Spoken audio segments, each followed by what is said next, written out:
All right. Today we got a special brother. We got my brother, my big bro. Y'all never understand, but good Lord, we got history. It goes deep.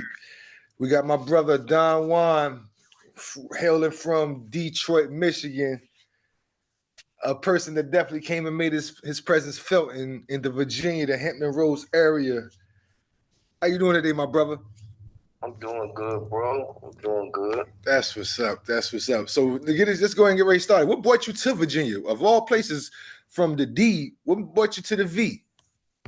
Well, the craziest thing is I got kicked out of Detroit by a judge because I got locked up when I was 14 and I had to go somewhere called Green Oaks, like where you, like 100, the worst juvenile offenders there, but most of them go to prison when they finish. But luckily, I got out early.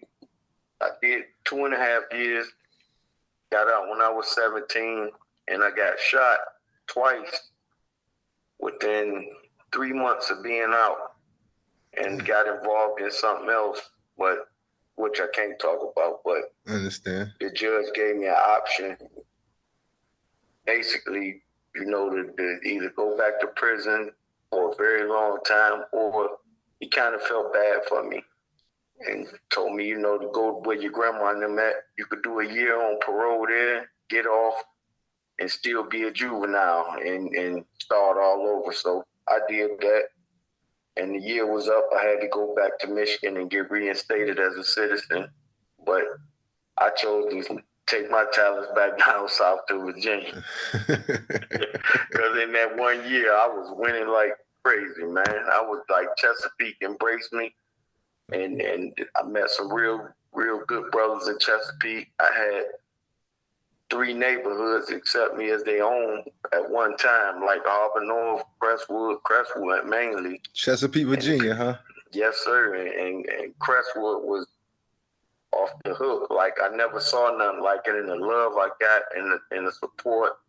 And them brothers introduced me to the guys from Harbor North who showed me love. And my sister was living out Broadline, and them guys, Donnie, there's so many of them out there, Juan, Turk, so many of them showed me the same love. So, see, I'm younger than you, and I actually know of them brothers. I know a Juan, I know a Turk, I know a Donnie, all them brothers from out Broadline.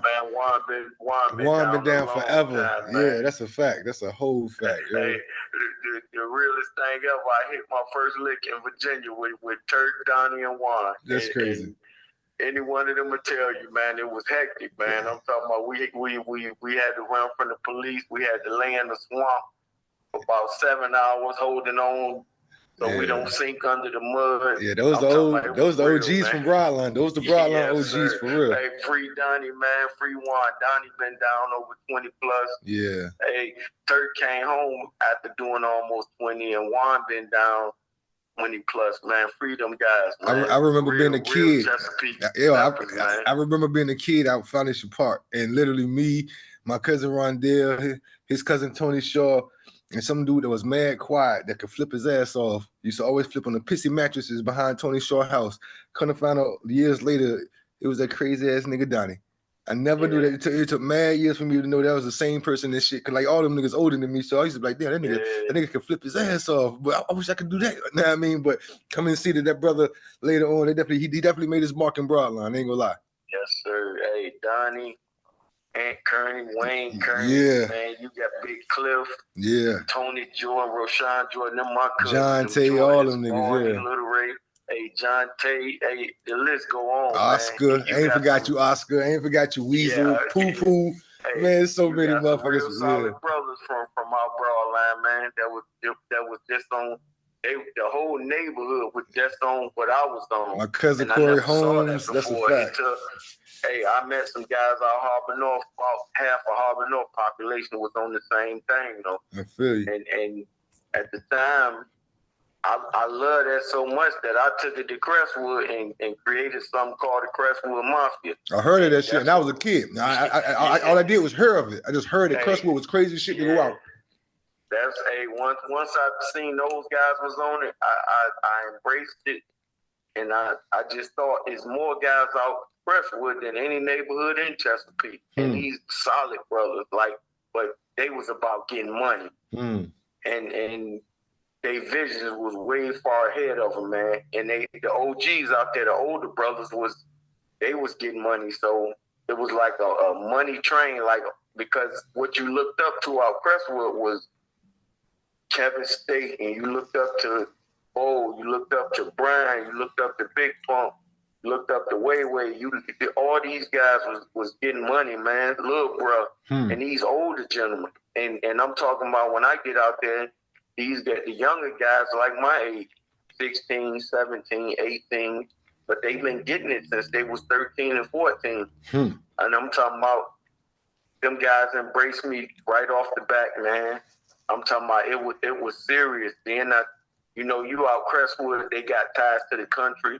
Yeah, hell yeah. The Cutlass crew, and they taking you out Fentress, and they was all about money. A bunch of young guys, all of them got cutlasses that's tricked out. I'm talking about some of the banging sound. You got Pep, Norris, Jed, Travis. I'm talking about they come through, man, and pick us up, take us to the country and introduce us to their way of life and how they get money, and they letting you get money. It was that Crestwood love was so real because there wasn't no animosity like with this person getting money like I saw in other neighborhoods. In Crestwood, it was like the thing that turned everybody on was the fact that everybody was getting money. Okay. So what I did was I got the ones that really wasn't getting money. They might be some 50 block or, selling wax or something. No, we ain't gonna do that. What we gonna do is get this BB gun and tape a shotgun shell to it, and put it in the back of somebody, point it at the ground and shoot it, and hurry up and snatch that shell off of it, and they gonna just know you had a gun. So, and that worked. And we got on. From the first money, it was always sharing money, sharing clothes, everything. Yeah. Like regardless, I had a nice house to go to in Plymouth Park. The white folk section in front of Pleasant Park. Yeah. But I choose to stay with them. I'd rather stay and build with them because of being locked up young taught me the importance of brotherhood and having each other's back.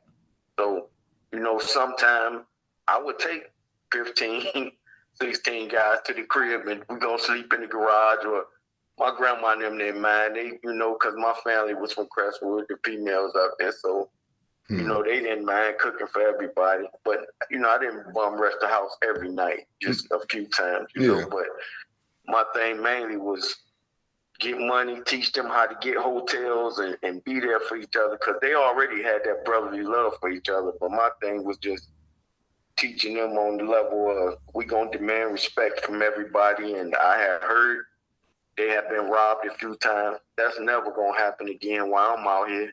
As long as I'm out here, nobody never come out here and just do that no more. So what was your Crestwood Mafia did, I didn't mean to interrupt you, but what that Crestwood Mafia did was it took us to other neighborhoods. Now we terrorize them. I was about to ask you that. I was just about to ask you that. What was your connection from Chesapeake to Norfolk?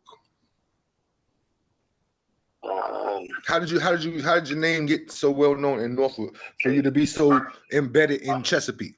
Tell you the funniest thing. The first time, I went to Norfolk, I didn't know that where I stayed in Plymouth Park, Deers Park and Oak Leaf Park was only a quarter of a mile away. Yeah, right down Berkeley Avenue.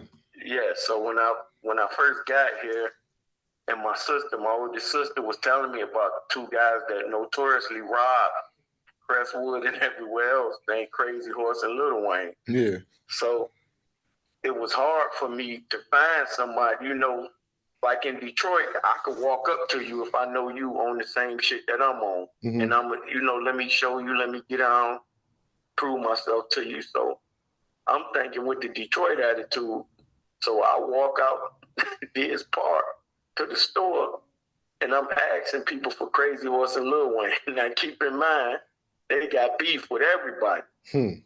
So I got like 3 guns drawn on me and everything. So I'm trying to explain myself. I'm showing somebody my ID and I'm letting them know what I'm on.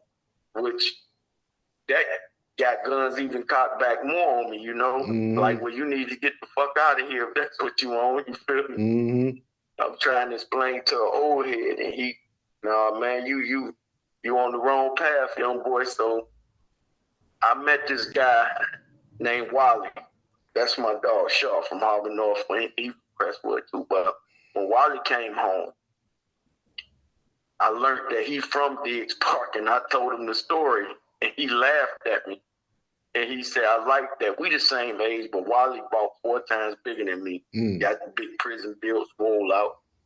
But he was on that shit, bro. He was on that shit we was on. So Wally was my Norfolk connection. Okay. You know, like Wally, he brought me out Diggs Park, took me out Oakleaf Park, Young's Park, Bowling Park, Perry Park. He had a lot of connections from being locked up and from being from several of those projects in Norfolk. But gotcha. Yeah, that was my guy. Like when it came down to it, like Wally was my guy. Like between him and Vernon, when Vernon came home from Crestwood, that's another one. Crestwood legend, notorious. Like when V-Dog came home, hey, was on it. That was it. Hey, I had a crew that was on what I was on, and it's funny because it's been times where I know I've been strong. I'm talking way back then, like, you know, you got 50 or 60,000 put up. You know, back then, I'm talking 94, 95, 96. You know, that type of money is like equivalent to 100, 150,000 in today's market. Exactly. So I know I'm strong. I know Vernon's strong. I know Wally got something put up, but it's just, you know what I'm saying when I say it's just the excitement of it sometimes. You feel me? Yeah. That excitement, man, and it's just, I can't explain the words that I'm looking for. It's an adrenaline rush you get addicted to. Yes, it's like a high that you just can't explain. And by this time I was strong with New York guys from Harlem, my man Black, Odie. Oh, okay. And shout out to Odie, by the way.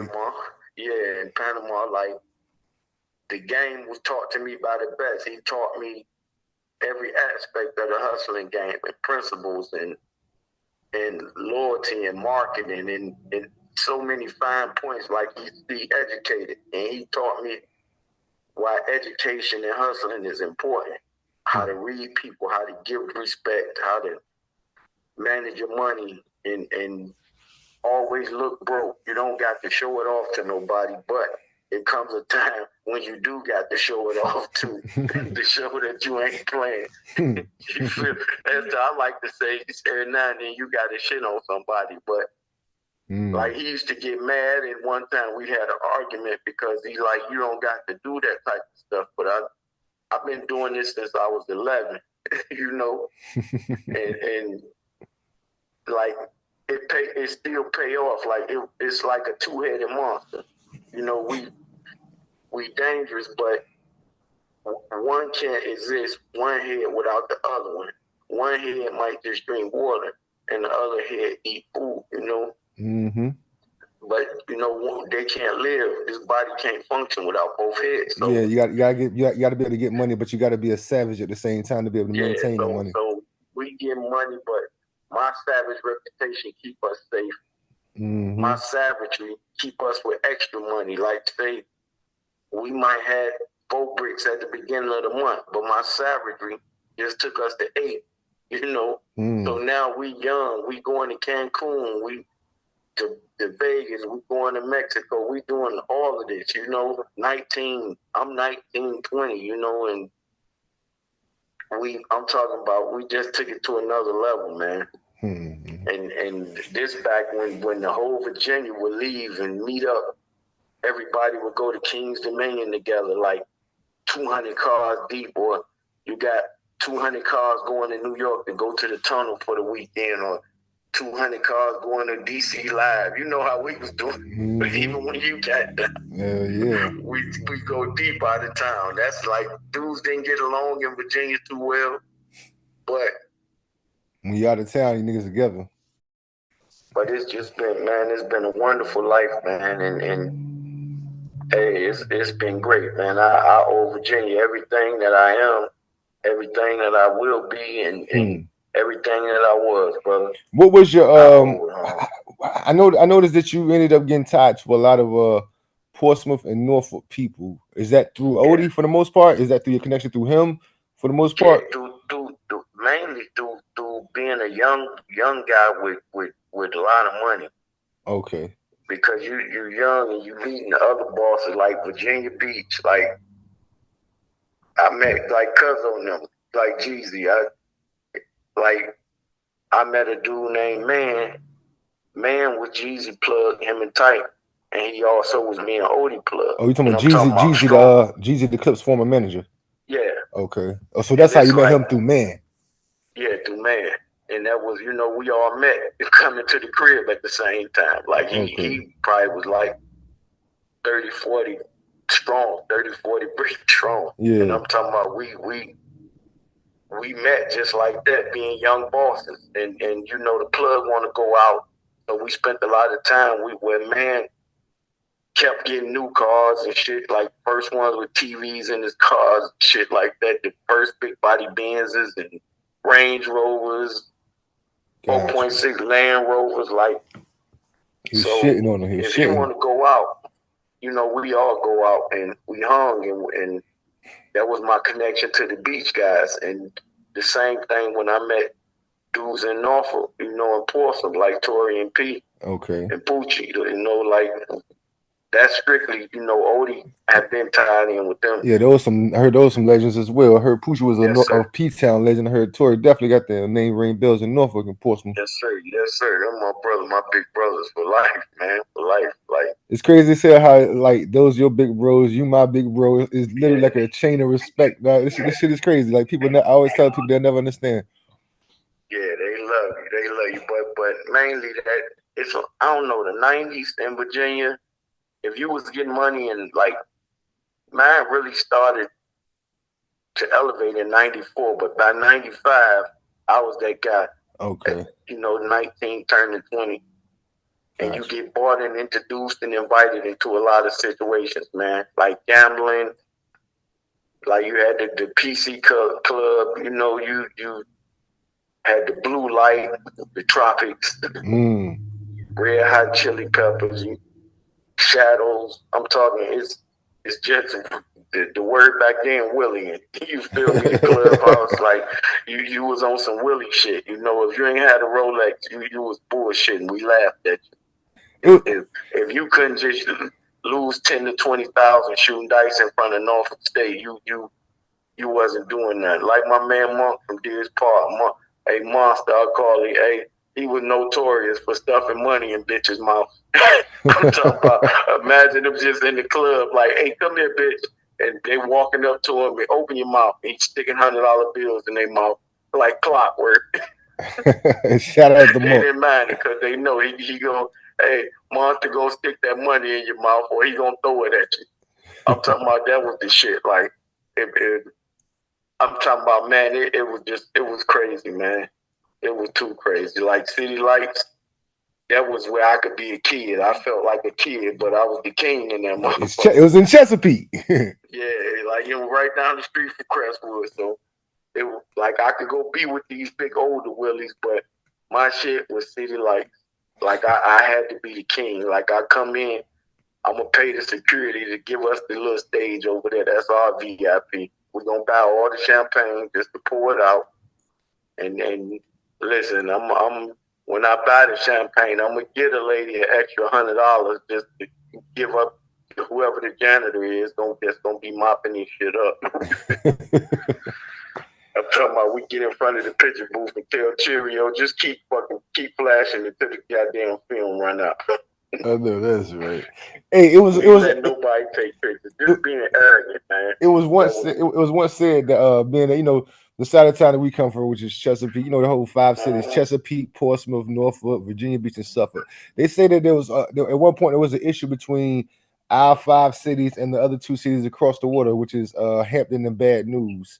What was the issue with that? What was the issue with that right there for the most part? Well, Because it was rumored that it was over the rap producer Pharrell at one point over some issues with somebody confusing him with somebody that robbed somebody, or was it just natural tension between two different sides? I'm gonna tell you, like, some stuff I can speak on, but some I won't. Of course. But this beef been going back for years. Way before then? Because I used to be in Newport News out Aqueduct. Okay. With my man Jermaine and Comanche. And I got a lot of money over there, but it was hectic when people thought I was from the other side of the water until he would tell them, no, he's from Detroit. I would get an open door pass. Okay. So a lot of times them guys come over here, party, and get in some shit in the club because you got the pool of women that was bad was small back then. Mm-hmm. So everybody fucking with everybody, but you got real money. Like, dudes had fucking Lamborghinis and shit out here. You feel me? Yeah. Porsches. Like, everybody got Benzes. Everybody got something new. And it was your crew who you was with at the time, Yeah. And so crews bumped heads over bitches. And it was just so much money. And I believe a lot of it started over some females. Over females, man. I believe a lot of it started over that. And I mean, I know the incident you talking about, but no, I wasn't talking about any. I mean, I wasn't talking about a specific incident. Yeah, I know what most people like to believe, but that's probably one of the incidents. From what I heard, from what I heard, Jamaican Peter, another legend that was from New York, but he definitely held it down in Virginia. I heard he ended up getting shot. He ended up getting shot over that process of that little back and forth. Yeah, it was heat back then. It was heat back then. And Pete was one of the top dudes around here. Yeah, like, that's what I heard. I heard that too. I heard he was a solid dude. And taking your hat off and giving people their props. It's so many to name, but Jamaican Pete and Apache definitely held they held there. In Shampoo, they definitely held there. They had their lane too. And Shampoo was my man too. Gotcha. Like it's man. That's the one that Pusha. That's the one that Pusha rapped about in one of his clip songs, correct? Yeah, Shampoo brought a lot of us together too. Okay. I heard he was funny because I heard he made waves in Portsmouth, but I heard he was actually from Virginia Beach. Yeah, he was a money getter, but one thing I love about Pooh too, he'll take some too. He'll take some too. So I mean, he was good all around brother, man. He wanted everybody to eat. Like if you mess with Pooh, he gonna make sure you good. If he got to let you go take something from somebody else just because he fuck with you. Yeah. Or when things come in, he might cut his number just so you could eat. Okay. Yeah. Like it was like Pooh like going out of town and stretching his legs. That was our thing. Got you. One of the originators of going out of town, getting, having a great time, creating great memory. True. That's real shit there, yo. That's real shit there, man. I heard you say you got shot a couple of times. How did that happen? Was this in Virginia or was this back in Detroit? No, I shot a couple of times in Detroit, and then my wife shot me in Virginia. Oh shit. Got you. That's heavy, brother. Lady shot me in Virginia, but I'm alright. It ain't nothing. I know that's right. I ain't tripping about it, but I done sent a lot of lead out myself, bro. My day. So I just look at it as like you just keep pushing and think that your button wasn't pushed all the way out. You just keep it moving. I know that's right, good brother. I will say this much, being your little bro, I definitely learned a lot from you, from the several tricks, several finesse tricks, all kinds of shit, like stretch game and some more shit. You know what I mean? For real. Always a way, brother. I don't give a fuck what it is. There's always a way. That's a fact. And I take credit. Listen, I don't brag about nothing, but the one thing I can brag about in life is I created the rabbit style, the rabbit going the week. I taught so many people, and it went worldwide because Hey, when I showed my partners in Detroit off Van Dyke, yeah, and a year later, when I come back home, that shit was everywhere. The rabbit food. Yeah, and it's a real way to do it. And so many people I done showed that trick to, and that trick been going since 1995, brother. No, that's Put right. an extra quarter pound on every pound, and then I see the rapper from making the band got shot over that shit. Chopper. Yeah. I say, man, damn, you hear people rapping about it in their songs, and I just be feeling a proud moment, man. And I stumbled upon that on accident, bro. A word. But you know, I like to show love. I like people to win, you know, so yeah. I don't like them to be stressed so much. Like I used to tell people, you want to drive all the way out of town and get some work just because it's an extra $2,000 cheaper. I could teach you a way how to get that extra $2,000 without getting on the road, risking your life, putting your family in jeopardy, because so many people don't realize if something happened to you, your family, your children, your mother, your aunt, your sister, brother, so many people affected by that one mistake, that one misjudgment. Yeah, that's a fact. I'm going to find a way to stretch it, you feel me? To get that extra where you don't got to get on the road. You don't got to do this. But like I say, I've been teaching people that rabbit food trick. So I'm talking about, and they don't know the real way, though. A couple of people do. But the real way, you won't even be able to tell that it's in there.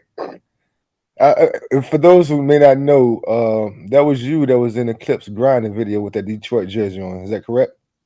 Yeah, I think it was a Philly jersey. Okay, that's my man. Okay, yeah, got my people.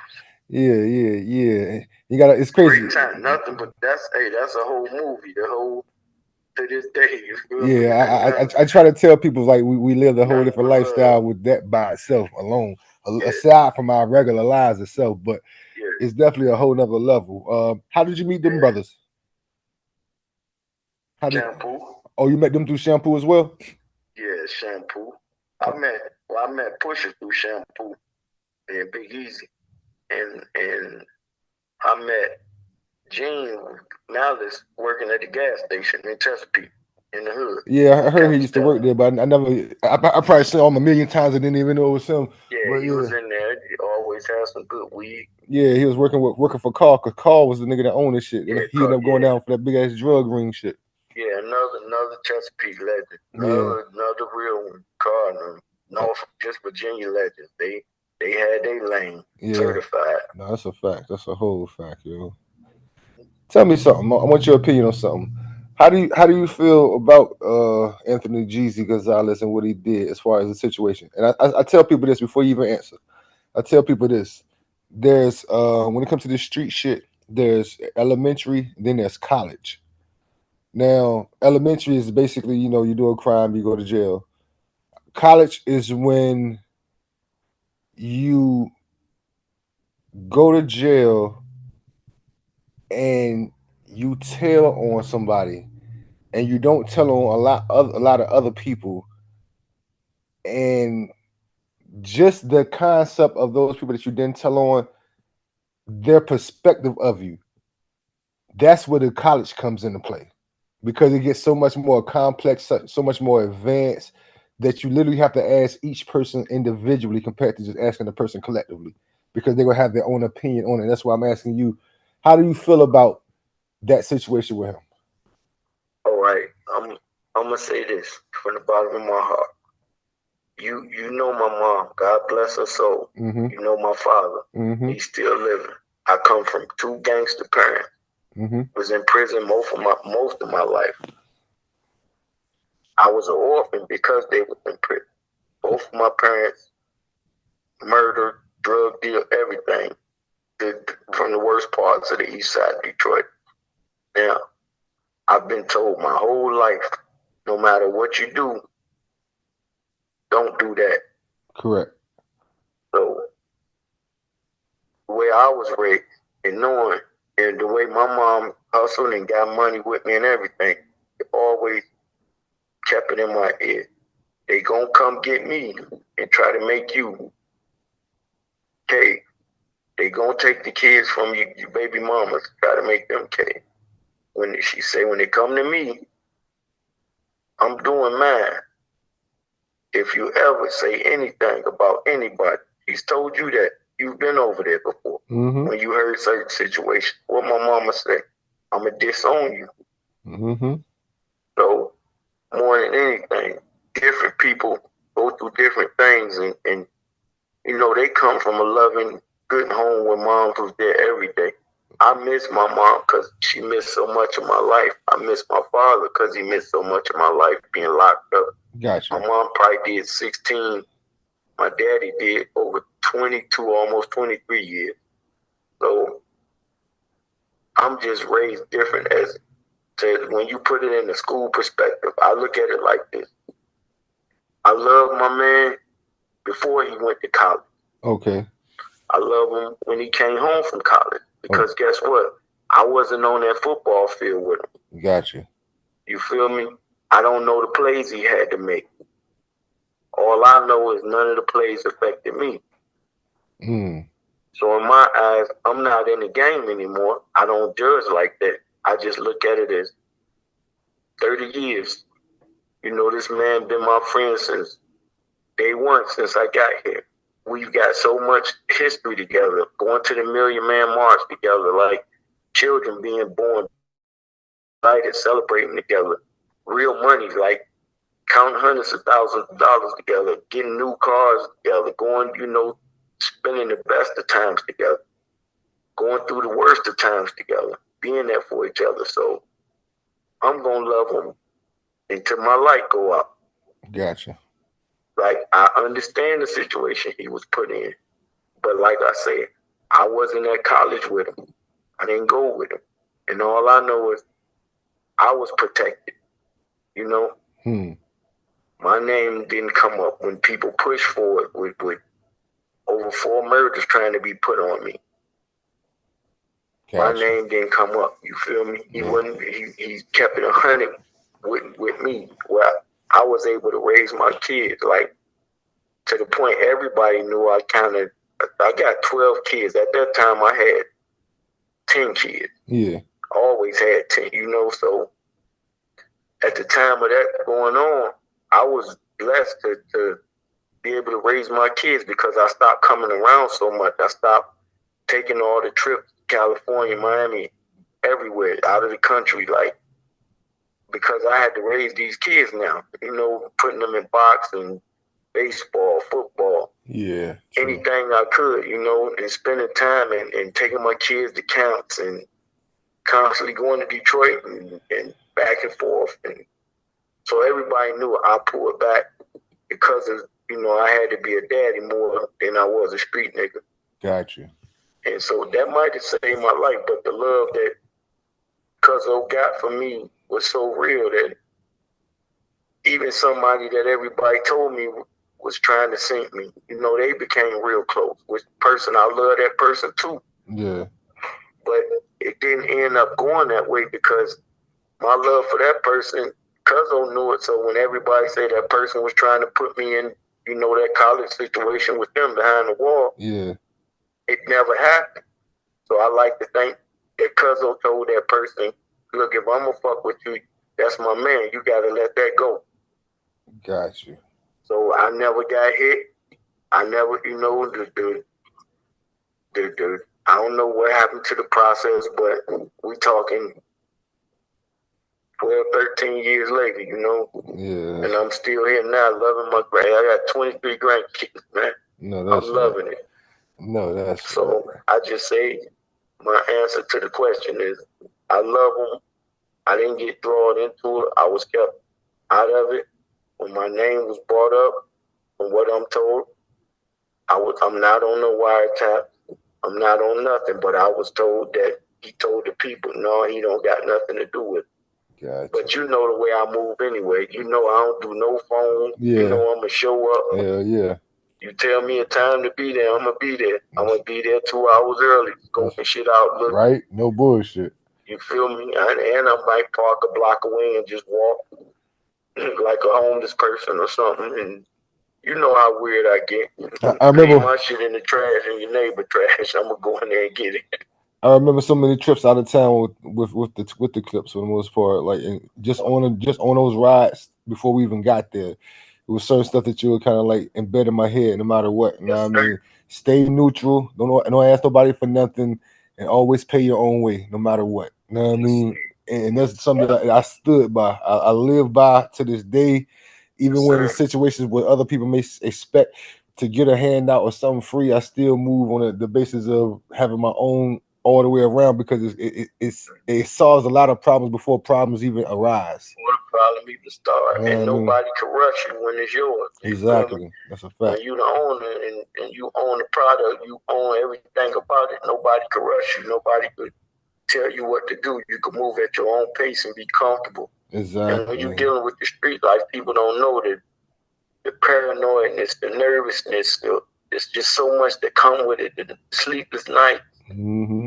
You're worrying about somebody gonna tap your doors. If the people gonna tap your door, do you hesitate to squeeze because you might think it's people, or do you just go all the way with it and go all the way out?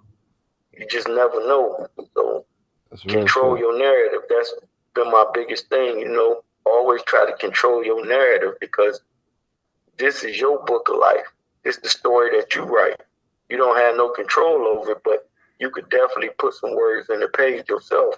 Damn right. I like the way you put that. That's real shit there, man. Damn, that's real shit there.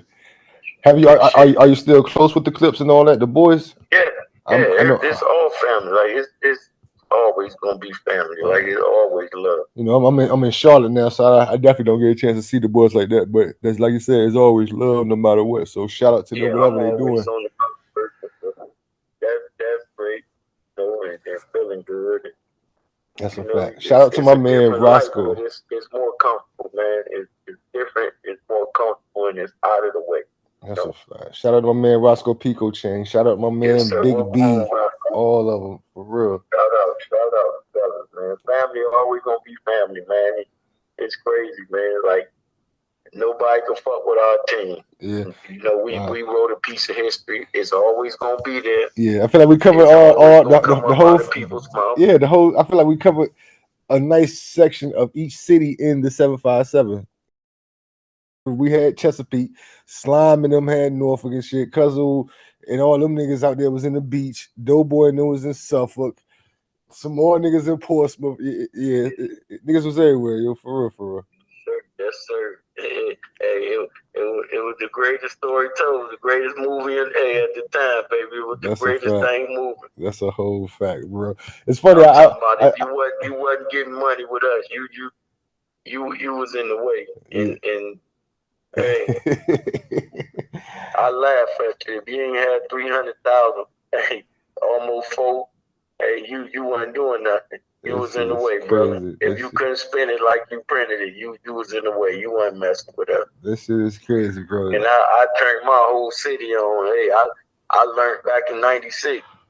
You know, where I was coached by Odie with that Harlem swag. You know how to get in these different neighborhoods and find people and it wasn't to use nobody. It was like find people that could benefit from you and you could benefit from them. Yeah. But being the fact that I was locked up so young, I learned that it's important for men to love each other. You don't have to trust each other, but it's important to love each other. So I met a lot of good brothers. Damn near, I could name a person from every neighborhood that I love and they love me. You know, and I made sure they ate. If people would tell you, I'll pull up and just give it to you. You know, but I'm gonna give you a lecture. I'm giving this to you, but I'm creating a lane for you. So I might give you an ounce or two, but you need to come re-up from me, cop from me, come hang out with me, go out of town with me. Yeah. You know, I'm turning you into a boss. Now you fuck with me for 6 months, you're gonna be on a brick, half a brick at least. If you, from there you could cop, you could do whatever, but just keep an open line of communication of who you going to deal with, who you might want to get this from. Let's stay open like that. So because one mistake could take me down and everybody else down. So you know, I like, you know, the back then, you know, it was about having breakfast with each other in the morning, talking over what went on the week before, the days before, what we plan on doing. We didn't have to get work work from the same person no more. You didn't have to get work from me, but you still my man. I still want you to bring your kids in the morning. I bring my kids. We meet at a restaurant. We have breakfast.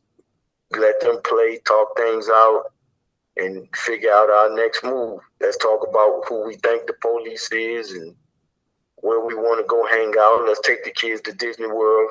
You know, it was real things like that. Before we go any further, I want to say rest in peace to my nigga Jungle. Yes, sir. And free my nigga brother. Bully. Free my nigga Boulevard, a.k.a. Yes, Smurf. Little cousin.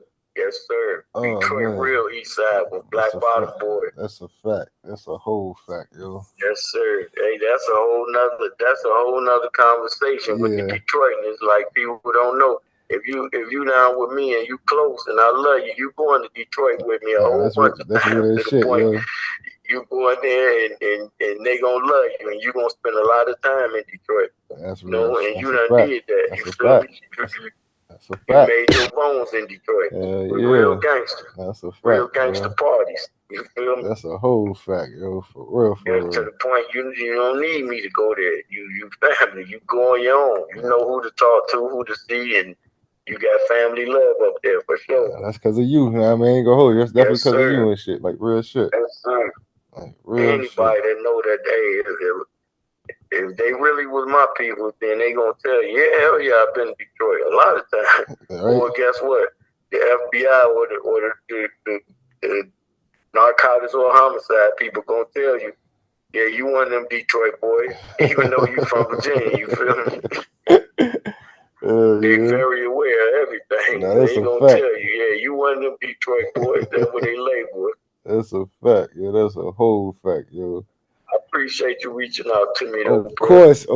Yo, we gotta do this again, good brother. Like I said, I definitely appreciate you for your time, big bro. Like hands down, you know the love is always there. I love you more than life itself. Love you more, bro. You know what I mean? For real. Our journey is far from over, from over. We got a lot of ideas up and coming. So I definitely want to get back with you again so we can talk more about other ventures that we got going on as well. Yes, sir. You already know. Anytime, bro. Anytime. No doubt about it. I want you to enjoy the rest of your day, bro. Be safe out there. I love you, my nigga. Love you more. One. All right, one. That was a Detroit legend, Don Juan, 6 Mile Van Dyke. I guess you could say that's the leader of our crew. Loyalty. You gotta have a solid leader, you know. That's somebody that I definitely looked up to as far as the father figure, as far as like how he treats his kids and all that, you know. I definitely use him as well as my old head as something that I can actually consider solid role models as far as what I've seen as far as being parents. So I definitely took for them. But yeah, yo, that's the big bro right there, man. So much we couldn't say, but all in all, I hope y'all enjoyed this one. Stay tuned. We back at it again.